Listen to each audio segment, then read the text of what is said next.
జై శ్రీకృష్ణ. పదండి పదండి బృందావనంలోకి. ఇది చదివిన వారికి కృష్ణయ్య, కృష్ణ కన్నయ్య ఏదో ఒక అనుభవ రూపంలో మీకు ప్రత్యక్షంగా కానీ పరోక్షంగా కానీ ఒక నిదర్శనం చూపిస్తాడని ఆ తెమ్మరాజు విశ్వపతి గారు చెప్పిన సత్యం. ఇది శ్రీకృష్ణుడే, భగవంతుడే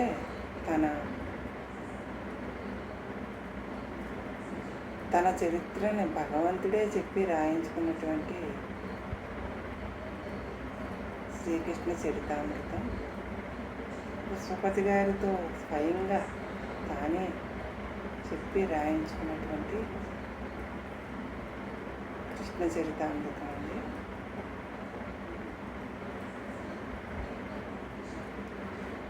చరితామృతంలోకి వెళ్ళిపోవడం.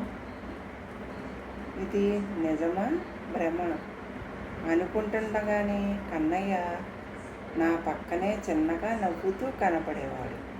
నేను ఆశ్చర్యపోతుంటే అది నేనే, ఇది నేనే, అలాగే అదే నువ్వు, అదే నేను అనేవాడు.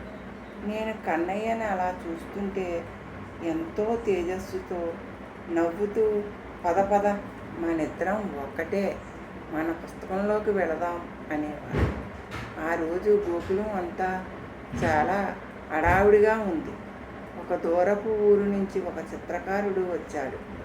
గోకులంలో చిన్నపిల్లలతో ఆడుకుంటూ వారు చెప్పే కబుర్లు వింటూ ఎంతో ముచ్చట పడుతున్నాడు. మీరంతా ఎంత ముద్దుగా ఉన్నారు అనుకుంటున్నాడు. అసలు ఈ ప్రదేశం అంతా ఎంత ఆనందంతో నిండి ఉంది అని ఆశ్చర్యపోతున్నాడు. బహుశా ఏ దేవతలైనా ఇక్కడ అదృశ్య రూపంలో తిరుగుతున్నారా ఏమిటి? ఇక్కడ ప్రతి చెట్టు, ప్రతి రాయిలోనూ ఒక తేజస్సు కనిపిస్తుంది. ఏమిటి అద్భుతం అనుకుంటున్నాడు ఆ చిత్రకారుడు. కొంతమంది పిల్లల చిత్రాలు వేసి వారి తల్లిదండ్రులకు ఇచ్చాడు. వారు ఆ చిత్రాలను చూసి ఎంతో మురిసిపోయారు. ఆ చిత్రకారుడు అటు ఇటు తిరుగుతూ యశోద ఇంటి పరిసరాల్లోకి వచ్చాడు. అక్కడ గోపబాలురు అటు ఇటు తిరుగుతూ ఆడుకుంటున్నారు. వారిలో ఒక పిల్లవాడు ఎంతో తేజస్సుతో ఉండడం గమనించాడు. అతనే మన కన్నయ్య.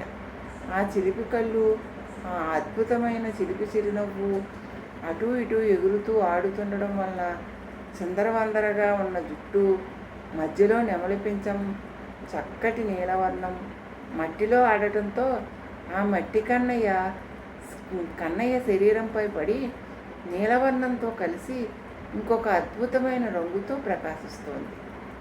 అంతకు ముందే వెన్న తిన్నట్లున్నాడు. ఆ పెదవులపై అక్కడక్కడ ఇంకా చిక్కటి మేకడ తరకలు అంటుకుని ఎంతో దివ్యంగా, ఎంతో ముద్దు గొలిపేలాగా ఉన్నాయి. ఆ చిత్రకారుడు ఆ పిల్లవాడి వంకే అలా కన్నార్పకుండా చూస్తుంటే అక్కడికి యశోద వచ్చింది. ఎవరయ్యా నువ్వు? మా పిల్లవాడిని అలా చూస్తున్నావు? దిష్టి తగలదా? తగిలేలా ఉంది అంది. అప్పుడు ఆ చిత్రకారుడు, నా పేరు దేవశర్మ, పొరుగురి నుంచి వచ్చాను. చిన్నప్పటి నుంచి చిత్రకళ అంటే ఎంతో ఇష్టం. అదే నా జీవనోపాధి కూడా. నా చిత్రాలు వేయించుకున్న వారు ఎంత ఇస్తే అంత తీసుకుంటాను. నాకు కుటుంబం లేదు, ఒంటరివాడిని. ఇలా ఓళ్ళ వెంబడి తిరుగుతూ ప్రకృతితో కలిసి ఆనందిస్తూ ఇలా చిత్రాలు వేసుకుంటాను. ఒక్కోసారి ఏ ధనవంతుడు నా చిత్రాలు చూసి ఒక సంవత్సరానికి సరిపడా సొమ్ము ఇస్తాడు. నాకు శ్రీమన్నారాయణుడు అంటే ఎంతో భక్తి. ఇదంతా ఆ శ్రీమన్నారాయణుల వారి అనుగ్రహంగానే భావిస్తాను. నాకు లభించే ప్రతి కాసు ఆ స్వామి అనుగ్రహమే అని నమ్ముతాను అని యశోదమ్మతో చెప్తూ, ఈ గొల్లవాడలో కొందరు వారి పిల్లల చిత్రాలు వేయించుకున్నారు. కానీ ఈ పిల్లవాడిని చూస్తే మీరు అడగకుండానే నాకు ఇతని చిత్రం వెయ్యాలి అనిపిస్తుంది. నాకు ఆ అవకాశం ఇస్తారా అన్నాడు. దానికి యశోద, వద్దు వద్దు, అలా పిల్లవాడి చిత్రం వేస్తే ఎంతోమంది దృష్టి నా కన్నయ్యకు తగులుతుంది అని అంది. ఆ తల్లిది అపారమైన మాతృప్రేమ. ఏ చిన్నది తేడా వచ్చినా తన కన్నయ్య ఎక్కడ నలిగిపోతాడో అని భయం. దానికి ఆ చిత్రకారుడు సమాధానమిస్తూ, అలా ఎందుకు అనుకుంటావు తల్లి? ఈ చిత్రం చక్కగా ఇంట్లోనే ఉంచుకోండి. రేపు మీ పిల్లవాడు పెద్ద అయితే చిన్నప్పుడు మీ కన్నయ్య ఎంత ముద్దుగా ఉన్నాడో చూసుకోవచ్చు కదా అని అన్నాడు. ఇదేదో యశోదకు నచ్చింది. అవును, నేను పెద్దయ్యాక నా చిన్ని కన్నయ్యను తలుసుకుంటే మతిమరుపు వచ్చి ఇప్పటి ఈ ముద్దుల రూపం గుర్తుకు రాలేకపోతేనా? యశోదమ్మ ఇలా తలిసి, సరే నాయన, మా కన్నయ్య బొమ్మ కూడా వెయ్యి, కానీ చాలా బాగుండాలి సుమా అంది. అది విన్న దేవశర్మ ఎంతో సంతోషించాడు. యశోద కన్నయ్యను పిలిచి, కన్నా, ఈయన నీ బొమ్మ వేస్తారట, కదలకుండా అలా కూర్చో అంది. ఓ అలాగే అమ్మా, అసలు కదలకుండా కూర్చుంటాను అన్నాడు కన్నయ్య చిరునవ్వు నవ్వుతూ. కన్నయ్య దేవశర్మతో, నేను బొమ్మ వేయించుకుంటాను, కానీ ఒక్క విషయం, నాతో పాటు నా స్నేహితులు కూడా ఈ చిత్రంలో ఉండాల్సిందే అని అక్కడున్న 4 గోపబాలులను చూపించారు. యశోద కన్నయ్యతో, ఇదేమిటి తండ్రి, నీ ఒక్కడవే చిత్రంలో ఉండాలని అనుకుంటున్నాను, మళ్ళీ వీరంతా ఎందుకు అన్నది. అందుకు కన్నయ్య, లేదమ్మా, వీళ్ళందరూ ఉండాల్సిందే అన్నాడు. చివరికి యశోదకు అవును అనకుండా తప్పలేదు.